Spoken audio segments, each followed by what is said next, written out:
love this town. The city of endless opportunity. Ready to get your cherry popped? Yeah, come on! City like any other, just bigger. Nah, mano, not just any other city. Legends are born here. The major leagues. We're only here because Dex is pulling the strings. Doubt that puts us in the same league as them. But we are. They just don't know it yet.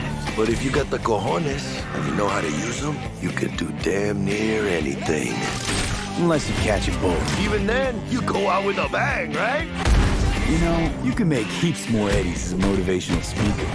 Yo, Mr. V, a pleasure. So what's the gig, Dex? You meant to come out in one piece? How about we go over the plan? There's this prototype tech, a biochip to be precise. Jobs to grab it. Guessing it belongs to a corp. Arasaka. We're robbing some heavy hitters. Thought you could blackmail me, fucker? High risk, high reward. First rule of the afterlife. Ka-ching, baby. Goes without saying, we do this on the hush. Ideally, no bodies, not a one. Sounds simple enough. Eat lead, assholes! Is it gonna be dangerous? Don't you worry, mi amor. We're bulletproof. Get your ass moving now! What the fuck just happened in there? Can't stop digging Night City. Fucking major leagues. Happy now, Jackie? Yep, that's fucking high! Time to bail! Oh my god, we're so fucked.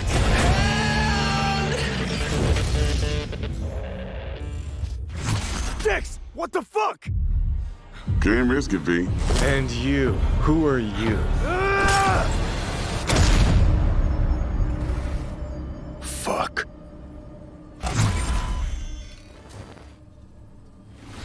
So the trailer contains footage from the game's prologue only, but there was an awful lot in it. So Pavel, why don't you try and help us unpack everything that we just saw? Oh yeah, I mean, absolutely, I can try. So, what you have just seen is only the prologue of the game. So that awesome stuff is only happening in the first few quests. What the trailer shows you is really our stage, the Night City. You know, this gigantic city built of 6 completely unique districts, surrounded by the 7th one that we call the Badlands. As a player, you are meeting Jackie. Jackie's your friend. Now, they together are trying to reach out for something that is very precious. They are trying to reach out for this chip of immortality, this gateway to eternal life. Jackie introduces you to Fixer Dexter Deshawn. He's a very important person in the social ladder of Cyberpunk. He is able to provide the player with various jobs and contracts to be able to gather money, to be able to modify their bodies, push themselves to the limits, to put their hands on the chip. But as you can expect, not everything goes as planned, and but to see it, you will have to play the game. There are an awful lot of really cool things in this trailer, and there's a few that I would just love to talk about a little bit more for the people at home. So let's start with talking about a gang called the Mox. Now, we see a few flashes of them in this trailer. I personally think they're really cool and one of my favorites, but can you give us a little bit more information about them? Oh yes, so the Mox is one of the gangs that player is going to interact with throughout the game. The Mox is the gang that has been formed in 2076 after death of Elizabeth Borden. She was called Lizzie. Now, she was an owner of a brothel and former sex worker, and she was protecting working guys and girls from harassment, from abuse, and the gang is really continuing her mission. And as a player, you are going to interact with that gang, meet multiple different NPCs, and craft your own relationship with them, and understand what they are all about. So earlier on, you did mention a 7th district, a place called the Badlands. Now, we saw a few shots of this in the trailer, but I'd love for you to give us a bit more detail about the district outside of the city walls. Okay, so the Badlands is this like dead, dried out space going around the whole Night City. And as a player, you'll be able to traverse that space in your car or motorcycle. This is a space that is inhabited by the nomads. Nomads are living in the different families, and they are traveling across that space in convoys made out of the cars and motorcycles. And as a player, you'll be able to traverse and access different type of open world content that has been prepared specifically for you to get that awesome feel of the Badlands as an area. In the trailer, we also saw like a completely metal creature. Now, he didn't look like he was from the Maelstrom gang. This looked like something else. So please tell the people at home, who is this giant metal monster? Okay, so that big dude, that was Adam Smasher. He has been introduced in Pen and Paper in Cyberpunk 2020 by our senpai Mike Pondsmith. Adam Smasher is a fully converted cyborg. He was always a loyalist of Arasaka. And time has changed, and in 2077 he had to find his own space in Night City. But to find out, you'll have to play the game. In this trailer, we do see some flashes of a Ripper doc called Victor Vector. I think if people have watched our previous gameplays, they might remember him. But I'd really like for you to give the people at home some more information about what Ripper docs are and how they'll be interacting with them when they play Cyberpunk. So Ripper docs in our game, they are surgeons. They are like a specific type of a job in the social ladder of Cyberpunk. They are accustomed and specialized in replacing limbs to the metal ones. They can basically update your body, enhance your body, change you into this walking war machine.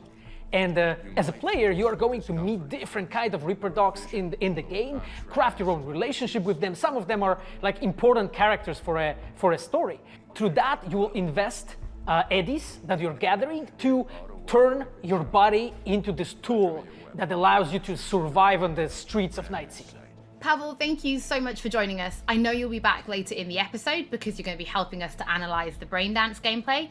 But before that, we do have some news to share. Earlier in the year, we announced that if you pick up Cyberpunk 2077 on Xbox One, you'll be able to play it on Xbox Series X when the console launches. And just in case you missed it, it will be the same for PlayStation players as well. If you pick up Cyberpunk 2077 on PlayStation 4, you'll also be able to play it on PlayStation 5 when the console launches. And that's not all. There will be a free upgrade for Xbox Series X and PlayStation 5, but we'll have more details on that soon. To Night City. Before we reveal our first look at the Braindance gameplay and welcome back our developers for a chat, there is just one more thing we want to announce, something that we've been working on in secret for a while. We are very excited to announce our partnership with Studio Trigger and Netflix to bring you Cyberpunk Edgerunners, a standalone anime set in the Cyberpunk universe, which we've been working on for some time now. Edgerunners is due to launch in 2022, but for some more information, let's go to the team in Tokyo.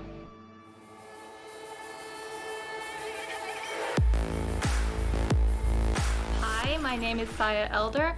I am the Japan-based producer for Cyberpunk Edgerunners. What I do basically on this project is that I am a fixer, to put it in the words of the Cyberpunk universe. We are a game company. We are a bunch of nerds, and wherever there are nerds, there's going to be anime fans.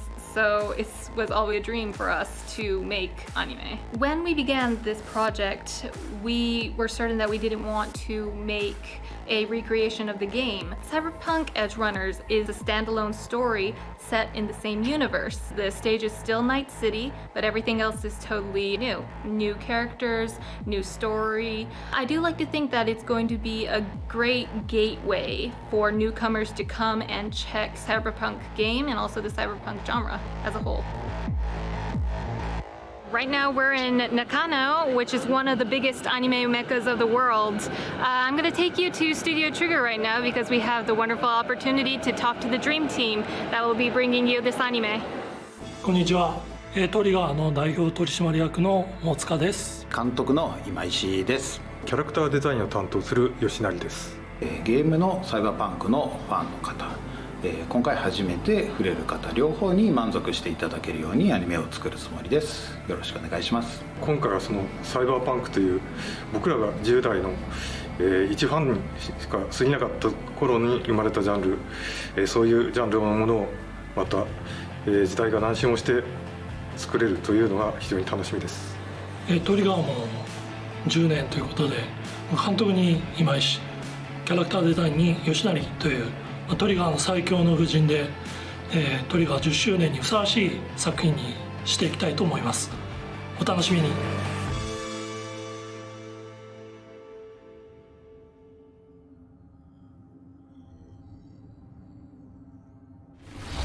Now it is time to show you some gameplay of Braindance. This is a feature that you'll experience when you play Cyberpunk 2077.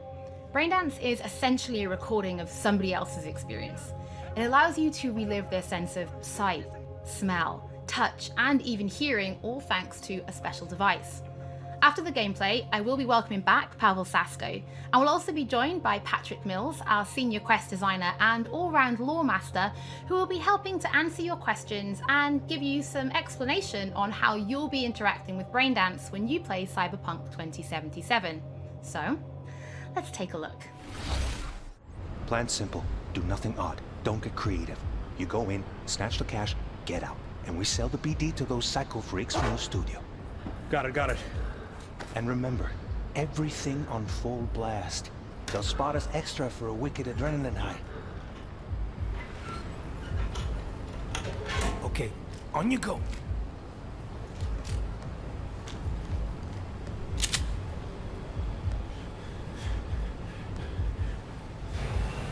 Down! Everybody! On the ground! I want to see you kissing the flooring! Money! Now! Or I will fucking drop you, I swear to God! Well, yeah, hey... now! Before I blow your fucking head off!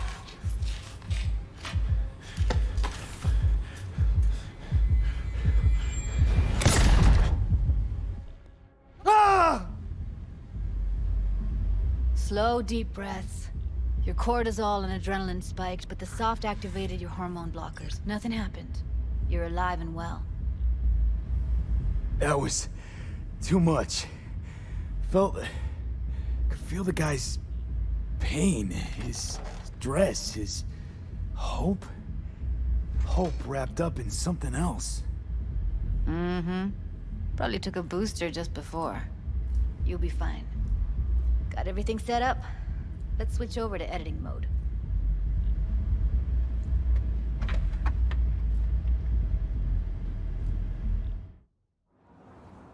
I'll sever the link to the BD Roller's sensory array. You'll be able to look around freely.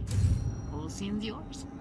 Full cam control in analysis mode, so move around, zoom in and out, whatever else you come up with. Think of it as your own little sandbox. So analysis mode, you control playback. Can even pause when you feel the need. Then you use the editor console to unpause. Try it. Plan simple, do nothing odd, don't get creative. You go in, snatch the cash, get out, and we sell the BD to those psycho freaks from the studio. Got it. Dream as hell, right? Well, that's not all. You can speed things up or rewind, whatever you like. Give it a try. Rewind, roll it back to the top. Can I? All good, neat. Now try fast forwarding a bit. Plan simple, do nothing odd, don't get creative. You go in, snatch the cash, get out. Okay. You can also reset the recording. That'll take you right back to the beginning. Try it. Now for some fun. This here's why you came in the first place. In analysis mode, you get to view and even scan details of the enviro recorded by the BD Roller. Focus on the heat, the gun this gonk gets from his buddy at the beginning. Now scan it. Plan simple, do nothing odd, don't get creative. You go in, snatch the cash, get out, and we sell the BD to those psycho freaks from the studio. And remember, people from West, that's all you have to believe in. Okay, right here. Excellent. Let's move on. Now heads up. In analysis mode, you can ferret out background noise and conversations if the roller got close enough. This tech records everything, every little detail, even the sights and sounds the roller was never aware of. To see the sources of the recorded sensory signals, switch to the audio layer in the editor. Go ahead and try that now. Okay, good. Now you should see several sound signatures in the store. Choose one and hone in on it. Pack of 6, case of Brosif, and a couple of zappers. Okay, we have a deal today on 2 flavors. Cuddy and Down. surf and turf. Everybody! So, any thoughts? Unbelievable. Seriously, like what's happening right next to me. Yeah, it's how BD recording implants work. They pick up everything, all the elements in the background. Then an editor tweaks them. makes them pop. Keep playing with the sound, explore it a bit. We'll move on when you get bored. Now, I want to see you kissing the flooring! Money! Now! Sometimes you can analyze extra layers in the raw, stuff the roller's cyberware picked up. Like what? Ev's got Kiroshi optics that grab infrared, meaning you should be able to grab heat signatures from her recording. Huh. Hella nice. Scanning works on peeps, too. Walk up to the wounded chick. Try scanning her. Alright, next thing. Scroll forward to the part where our artist gets a lead injection. Or I will fucking drop you, I swear to God! Well, hey, now! Fucking head off!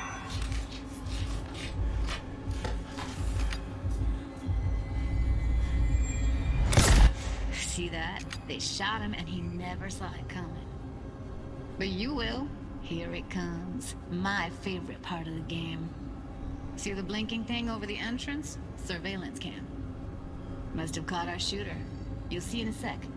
Cam feeds to the screen behind the clerk. Roll back to where the screen's in the kid's field of vision, then scan it.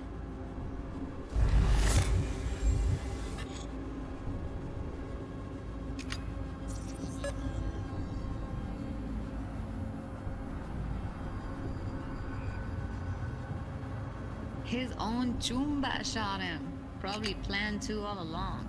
Must have got a nice slice of cred on the black market for a BD like this. BD freaks are ready to pay a preem for a real flatline.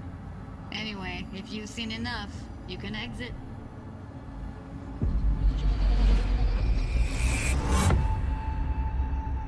Yeah, it's impressive, right? It's too bad most of the BDs we do here are only good for flogging the log. So Braindance is a pretty big part of the Cyberpunk universe. It's not just something used for adult films. There is an awful lot to it.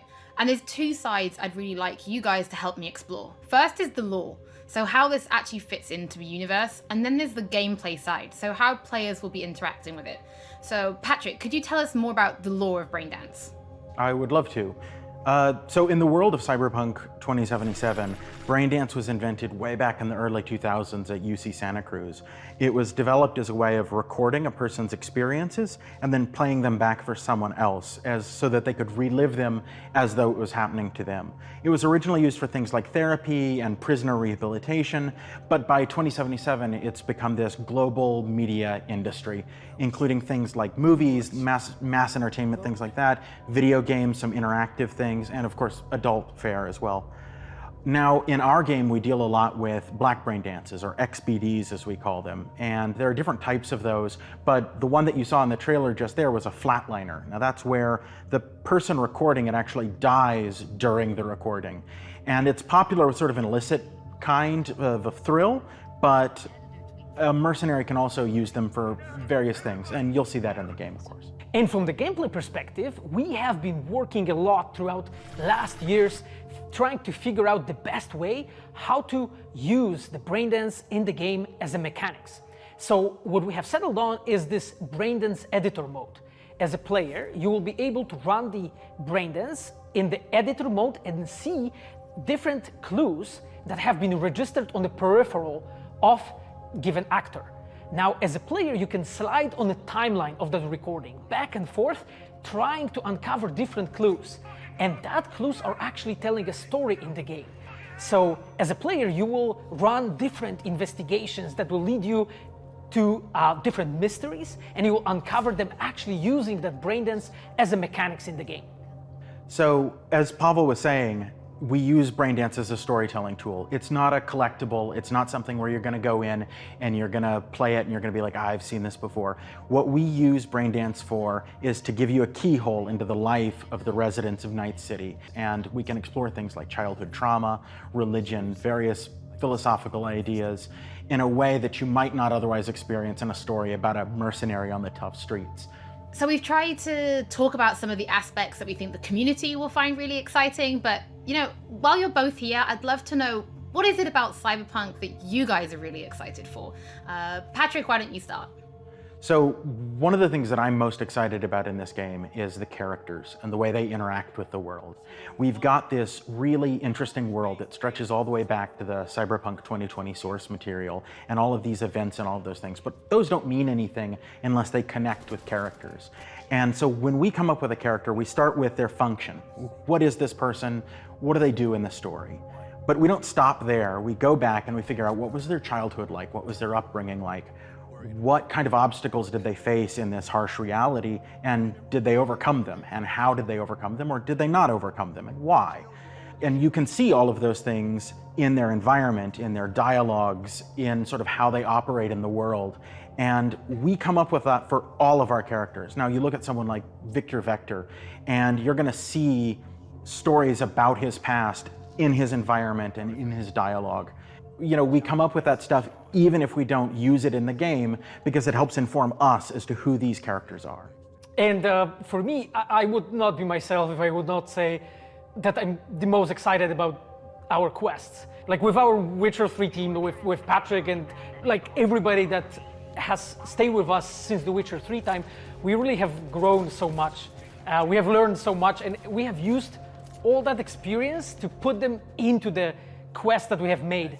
And you will not find really a filler in this game. Like everything has a meaning. Like we put so much effort into making sure that everything is rewarding, is interesting, is talking about characters, as Patrick said, is talking about worlds, is talking about emotions, like touching the player in a really, like a real way.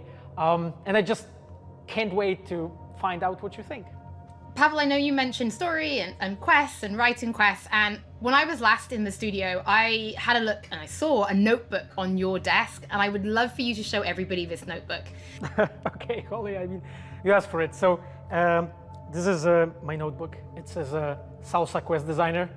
The reason is because I dance salsa, and I'm a quest designer, so you know. So I started this notebook actually when we were really starting Cyberpunk. At the very beginning, I wrote like a first note, and it says pretty much something along the lines of that we were starting with a prototype. And then, you know, I kept on basically noting things that we've been working on for like next years. I remember once when our concept artists actually approached me, and they said that they want to take a look on my notebook. I was like, what for actually? And they took some pictures, and they told me, yeah, well, you know, because we are looking for a reference material for notes of a psychopathic killer. Yeah, well, you may find maybe some of my notes in the game. Pavel and Patrick, thank you so much for joining me. I'm pretty lucky because I have read some of the stories that you and the team have written for Braindance, and I'm pretty excited for people to discover them. But before we do finish today's episode, there is just one more thing we'd like to talk about. Earlier in this episode, I mentioned that media have been getting hands-on with the opening of Cyberpunk 2077, and they should be posting their impressions right about now. And if you missed anything from today's episode, don't worry, we'll be uploading everything to our channels very soon. And finally, on behalf of everybody at CD Projekt Red, we just want to say thank you so much for joining us for this, the very first episode of Night City Wire. But don't worry, we'll be back with episode 2 in just a few weeks. So, we shall see you soon.